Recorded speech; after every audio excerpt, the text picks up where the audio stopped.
नमस्कार, कांचन किचन रेसिपीमध्ये आपलं सर्वांचं मनापासून स्वागत आहे. आज काय बनवायचं? आज आपण वेगळं काहीतरी बनवूया. म्हणजे बघा, मी आता तुम्हाला दाखवते, तुमच्या लक्षात येईल मी काय बनवणार आहे ते. आता या ठिकाणी मी काही पीठ घेतलेलं आहे. हे पहा, या ठिकाणी 2 वाटी गव्हाचं पीठ घेतलेलं आहे आणि 2 चमचे रवा घेतलेला आहे. ओवा 1 अर्धा चमचा घेतलेला आहे आणि याच्यामध्ये थोडंसं मीठ घालायचं चवीप्रमाणे.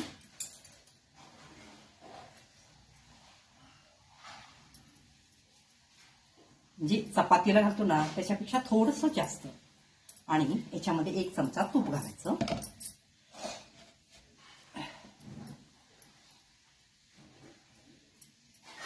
आणि हे मिश्रण चांगलं चोळून घ्यायचं.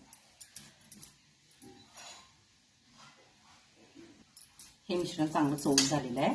आता पाणी घालून आपण मळून घ्यायचं. चपातीला मळतो ना तशा पद्धतीनं, फक्त जास्त पातळ नको आहे, कारण आपल्याला याच्या पुऱ्या लाटायचे. त्यामुळे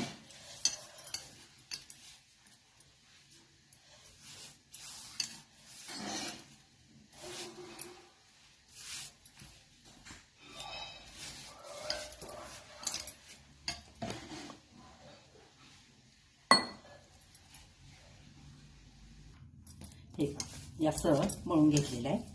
आता काय करायचं, ह्याच्यामध्ये रवा आहे त्यामुळं जास्त पण ढिलं आणि जास्त पण हे करून मळू नका. हे आता काय करायचं, हे आपण असंच झाकून ठेवूया.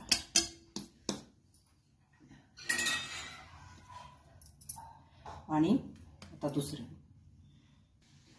आता काय करायचं बघा, या ठिकाणी मी काही वाटाण्याचे दाणे घेतलेले आहेत. आता तुमच्या लक्षात आलं असेल मी काय बनवणार आहे. बरोबर आहे, बरोबर आहे, तुम्ही बोलताय ते. मी मटर पुरीच बनवणार आहे. आता या ठिकाणी वाटाण्याचे हे दाणे घालायचे. पुन्हा याच्यामध्ये तुमच्या आवडीनुसार मिरची घाला, म्हणजे तिखट कसं हवं आहे ते, कारण याचं सारण तयार करायचं आहे आपल्याला. याच्यामध्ये जिरे घालायचे 1 अर्धा चमचा आणि थोडीशी कोथिंबीर घालायची. आणि हे आता वाटण करून घ्यायचं. बिन पाणी घालता, पाणी घालायचं नाही याच्यामध्ये, वाटण करून घ्या. हे पहा, या ठिकाणी मी हे वाटाणे बारीक करून घेतलेले आहे. पाणी घालायचं नाही आहे. आता मी कढई ठेवलेली आहे, गॅस चालू आहे, एकदम मंद आचेवर ठेवायचं आहे आपल्याला. आणि याच्यामध्ये थोडंसं तेल घालायचं. तेल थोडंसंच घाला. हे पहा, तेल थोडंसंच घातलेलं आहे.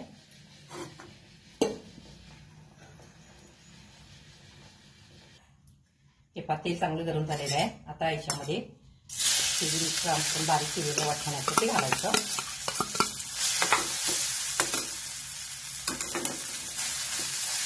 आणि चांगलं हलवून घ्यायचं. गॅस मिडियमच ठेवा.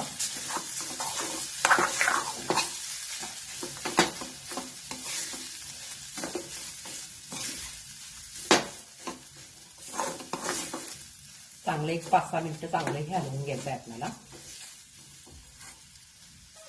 हे बघा, एक 5-6 मिनिटं झालेले आहेत. आता हे चांगलं भाजलेलं आहे. आता काय करायचं, याच्यामध्ये थोडंसं बेसन पीठ घालायचं. 1 अर्धा चमचा एवढं घाला चालतं. चांगलं मिश्रण हलवून घ्यायचं. आणि पुन्हा त्याच्यामध्ये मी 1 बटाटा घेतलेला आहे, छोटा होता. असेल तर घाला, नसेल तर नाही घातलं तर चालतोय, ऑप्शनल आहे. माझ्याकडे शिल्लक होता म्हणून मी त्याच्यामध्ये घातलेलं आहे. हे मिश्रण चांगलं आता हलवून घ्यायचं. आणि आता ह्याच्यामध्ये चवीप्रमाणे मीठ घालायचं.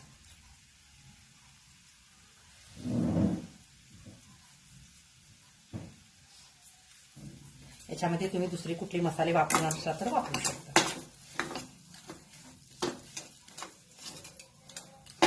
पण हे असंच खूप छान लागतं. हे चांगलं एकजीव करून घ्यायचं. आता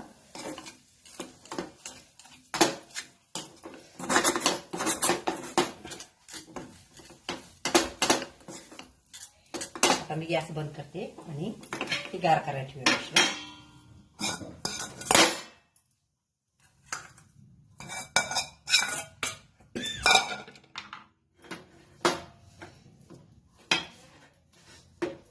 आता हे मिश्रण गार झाल्यानंतरच आपण पुऱ्या लाटून घेऊ. हे पाता थंड झालेलं आहे आणि आपली ही आता कणिक पण तयार आहे. छान झालेलं आहे.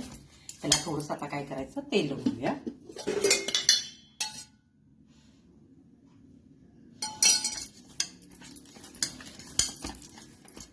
आता आपण जसं पुऱ्या लाटतो ना तसं पुऱ्या लाटून घ्यायचे. छोटे छोटे गोळे करायचे.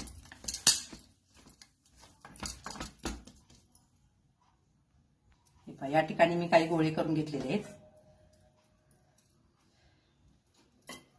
थोडंसंच पीठ लावायचं, जास्त नको आहे.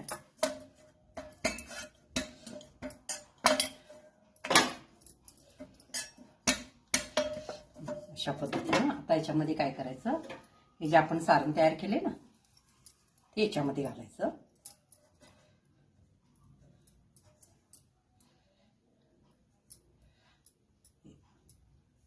मोदक करतो ना तशा पद्धतीनं.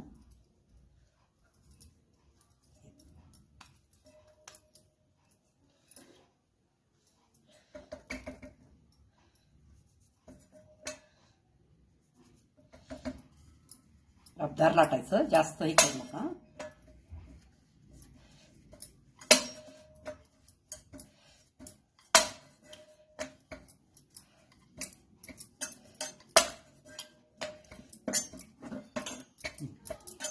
जसं हवं तसं तुम्हाला ह्याच्यामध्ये तुम्ही हे करू शकता.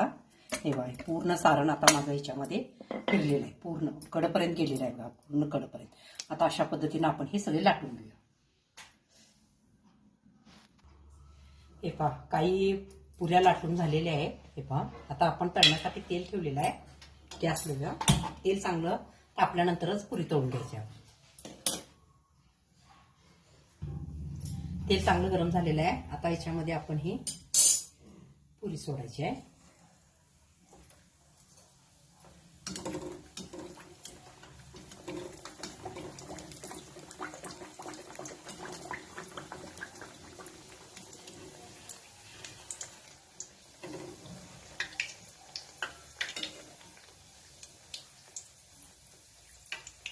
आता गॅस मिडियम करायचा. सुरुवातीलाच गॅस मिडियम करू नका, नाहीतर तेल फार ओढतं.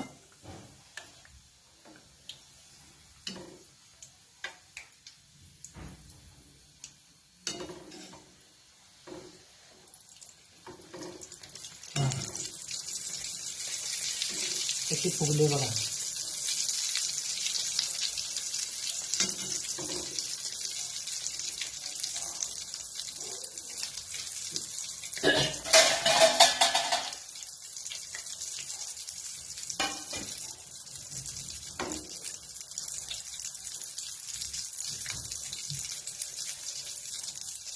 चांगलं लालसर भाजून घ्यायचं.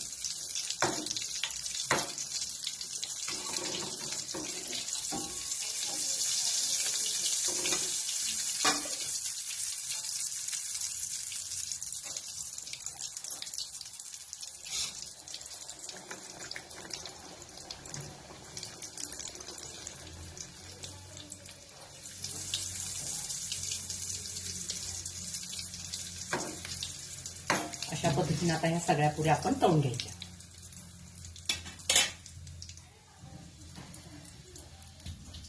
हे पहा, या ठिकाणी आपले तयार झालेले आहेत मटर पुरी. अजून मी तळते. एकदम टेस्टी लागतात.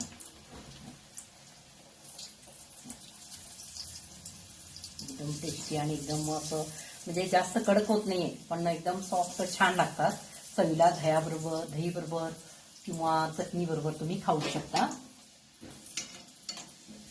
आणि समजा आतलं सारण थोडंसं जर तुम्हाला असं म्हणजे थोडंसं मऊसर वाटत असेल तर त्या ठिकाणी काय करायचं, त्या ठिकाणी बेसन पीठ हे थोडंसं मिसळून थोडंसं गरम करून घ्यायचं, म्हणजे मग ते घट्ट होतं एकदम.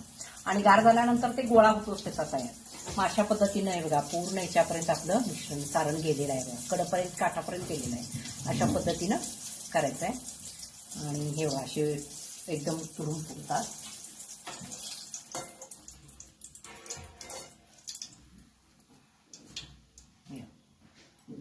तुम्हाला जर माझी रेसिपी आवडली असेल तर लाईक करा, सबस्क्राईब करा, शेअर करा. धन्यवाद.